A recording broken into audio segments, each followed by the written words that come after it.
Praise lord. ఈరోజు దేవుని వాగ్దానము. తేదీ ఏప్రిల్ 14, 2025. అపోస్తలుడైన పౌలు కొరింథీయులకు రాసిన 2వ పత్రిక 12వ అధ్యాయం 9వ వచనము. నా కృప నీకు చాలును, బలహీనత యందు నా శక్తి పరిపూర్ణమగుచున్నది. ఆమేన్. ఇప్పుడు అపోస్తలుడైన పౌలుకు కష్టాలు భరించడానికి, పరిమితులు ఉన్న విజయం సాధించడానికి కావలసిన శక్తినిస్తానని ఇక్కడ మాటిస్తున్నాడు. పౌలు పదే పదే చేసిన ప్రార్థనలకు దేవుడిచ్చిన సమాధానాన్ని నీకు కావాల్సిందల్లా నా దయే అని కూడా ఇక్కడ చెప్పుకోవచ్చు.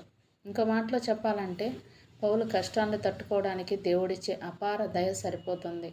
ఎందుకు అలా చెప్పచ్చు అంటే అపార దయ లేదా కృప అని అనువదించిన ఈ పదం దేవుడు ఉదారతతో ఉచితంగా ఇచ్చే అనర్హమైన బహుమతిని వర్ణిస్తుంది. దేవుని అపార దయ నుండి పౌలు ఎంతో ప్రయోజనం పొందాడని ఆయన రాసిన ఉత్తరాలు చూపిస్తున్నాయి మనకి. పౌలు ఒకప్పుడు క్రైస్తవులను హింసించేవాడు. అయినా సరే పౌలు మారడానికి, ఇతరులు క్రైస్తవులు అయ్యేలాగా సహాయం చేయడానికి కావలసిన శక్తి దేవుడు పౌలుకిచ్చాడు. కాబట్టి పౌలు తనకు వచ్చే కష్టాలను, సవాళ్లను దాటడానికి దేవుని సహాయం మీద పూర్తిగా ఆధారపడ్డాడు.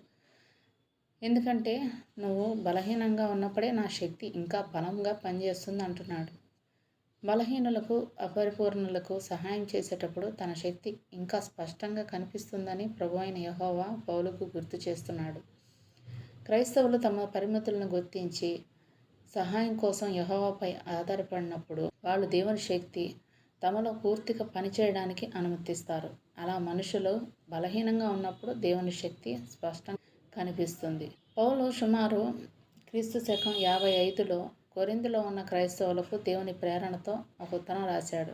ఆ ఉత్తరం చివరి అధ్యాయాల్లో పౌలు అపోస్తలుగా తనకున్న అధికారాన్ని సమర్థించుకున్నాడు. ఎందుకంటే తమను తాము బోధకులుగా చెప్పుకున్న కొంతమంది పౌలు పై రూపాన్ని లేదా ఆయన మాట్లాడే సామర్థ్యాన్ని చూసి ఆయన గురించి చాలా చులకనగా మాట్లాడారు. తనను తాను సమర్థించుకోవడంలో భాగంగా పౌలు తన సొంత శక్తి మీద ఆధారపడి తను పరిచర్యను చక్కగా చేయడం, అన్ని కష్టాలను సహించడం వీలయ్యేది కాదని వివరించాడు. ఆ ఉత్తరం 12వ అధ్యాయంలో పౌలు తన శరీరంలో ఒక ముళ్ళు ఉందని చెప్పాడు. బహుశా అది చాలా కాలం తనను శారీరకంగా లేదా మానసికంగా బాధిస్తున్న ఒక సమస్య కావచ్చు. పౌలు తన సమస్య గురించి వివరంగా చెప్పకపోయినా దేవుని సహాయంతో దాన్ని సహించాలని మాత్రం బలంగా నిర్ణయించుకున్నాడు. ఇప్పుడున్న క్రైస్తవులకు కూడా కష్టాలు, హింసలు రావచ్చు.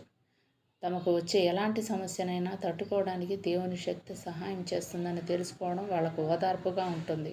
పౌలులా వాళ్ళు కూడా నమ్మకంతో ఇలా చెప్పొచ్చు, నేను ఎప్పుడు బలహీనున్నో అప్పుడే బలవంతుణ్ణి.